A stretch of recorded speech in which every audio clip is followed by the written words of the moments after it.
Today, I want to go over 5 common myths about buying a house. There are many myths out there, but these 5 I seem to hear all the time. Folks, my name is Aaron Leitz with Logical Loan.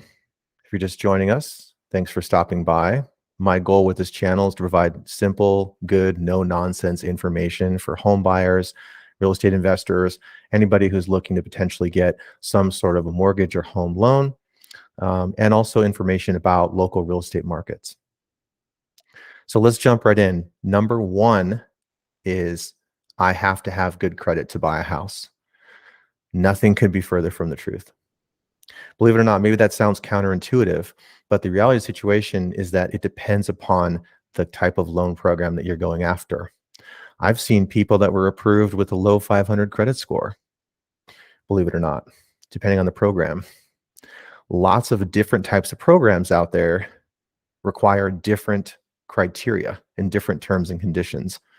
So you can have what's considered to be a low credit score and still get a home loan. It just depends upon many other factors. So that's a very common myth. Well, I need to fix my credit first. Well, that may not be the case. Number 2, I need to have lots of money for a down payment. That's also not true.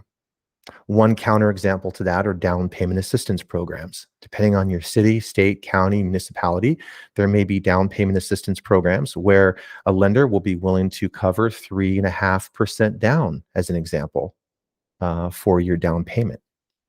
So you don't need to come out of pocket a ton. There are also different types of loan programs that, for example, VA loans, typically they're going to cover 100% of the down, the 100% loan to value, meaning that 100% of the purchase price of the home is covered by that loan type, VA loan. So you don't necessarily need to have tons of money down in order to purchase a home. There are also things called seller concessions, where a seller of a home is willing to share, if you will, some of their equity, or essentially cover the cost of your closing costs. So that's number 2. Myth number 3, it's too expensive. Well, I'll save you all like a big speech about the cost of living in the United States of America and so forth, and about renting. But if you're currently renting, it could very well be the case that it's actually more expensive, because it's often the case that when you're renting, you're paying for your landlord's mortgage and then some on top of it. Because remember, a landlord, for the most part, this is not counting property management, but your landlord, the one who actually owns the property that you're renting, those people have purchased that property for a purpose, and that's for investing in real estate. Well, they don't invest in real estate to make a loss or take a loss. They invest in real estate to make a profit. Where does that profit come from? Much of that profit comes from you, because you're the renter. You're paying them the cost of covering their mortgage payment that they took out on the apartment or house or whichever. But then you're also covering, on top of that, their cash flow, right, which is more, and you're helping them to pay down the debt, while all the while potentially increasing the value of that property that you're living in. So it depends on your financial situation, but in many cases, as a matter of fact, most cases of renters that I talk to on a daily basis, when we look at their finances and we look at how much it's going to cost for them to actually purchase versus continuing to rent, the financial aspect is actually far better, in terms of buying versus renting. I just had a situation a couple months ago. I helped a client of mine move from California to Arizona. He had a new job and he was paying, I think, $2,200 a month in rent. That's what he told me he could afford. I was able to get him a mortgage of $1,679 per month. So it's too expensive may not be the case. Depends on your scenario.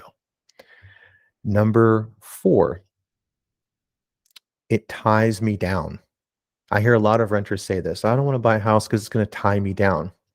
Now, some people mean different things by "it ties me down." such as, well, I feel like if I own this house, then I can't move around and do things with my life. Keep in mind, though, that this is actually potentially counterintuitive, but if you're a homeowner like I am, and you probably know friends or people, family members who own homes, you actually have a lot more power as a homeowner than you do a renter. If you're a renter, you're locked into a lease. If you're a renter, you can't necessarily do I suppose you could do a sublease, but in many cases, your landlord doesn't want you to do a sublease. But if you own your home, you can rent out a room or two. Now you've got power of cash flow. Sometimes people call that house hacking. So in terms of being tied down, your power actually increases as opposed to decreases when you're a homeowner, because now you have more options and more choices. So even if you wanted to, let's say, rent your house out and go and travel the world for a while, well, if you're a renter, you still have to pay and pay and pay every single month, right? Versus if you own your home, good chance you can just rent out some rooms, have your renters cover the cost of your mortgage, and move. So uh, it all depends on your situation, but so many times folks believe, I'm not sure where they heard this, but I'm going to lose my power. I'm not going to be able to move around and do the things I want to do in life if I'm a homeowner. But it's actually the reverse. You actually have a lot more capability in life when you own a home, especially financially as well in most cases. And then the last one is, well, I don't want to buy because there's going to be a housing crash. Well, again, I'll spare you guys the big speech about the difference between today and how we were back in 2008. But the number one thing to point out right now is that these bad loans that were given prior to 2008 have not been given today. The mortgage rules have changed dramatically since 2008. As a matter of fact, 2009, 10, 11, so forth, a lot of new rules and regulations are in place now, such that those ARM loans and those very risky loans have not been given out. So in terms of looking at a housing crash, we may see some geographic areas throughout the United States where prices come down, but a crash, that's very difficult to see in what I'm seeing right now in terms of the evidence. The second piece of this, of course, is that in terms of a crash happening, not only have the bad loans not been given out, but a lot of folks now have equity. So the equity that folks have, if they get into a tough bind, they can sell. This wasn't the case in 2008. Lots and lots of people had to let go because they had no equity, they had no stay, right? So in terms of this idea out there that's floating around the YouTube space and so forth, that there's going to be this housing crash, I just don't see it.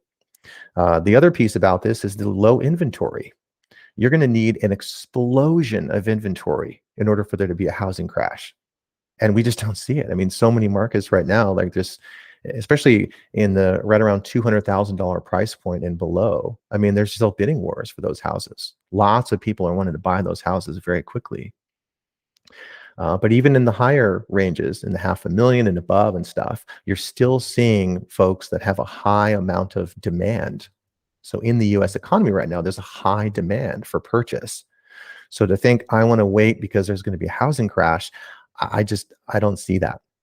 If there was some evidence, email me, text me, call me, let me know what you're seeing out there. I'm not seeing that. But these are the 5, I think, myths that could potentially stop you or someone you know from having financial freedom in home ownership. Thanks for watching, and check out my information in the description box below. Contact me with any comments, questions, or any way I can help. Take care.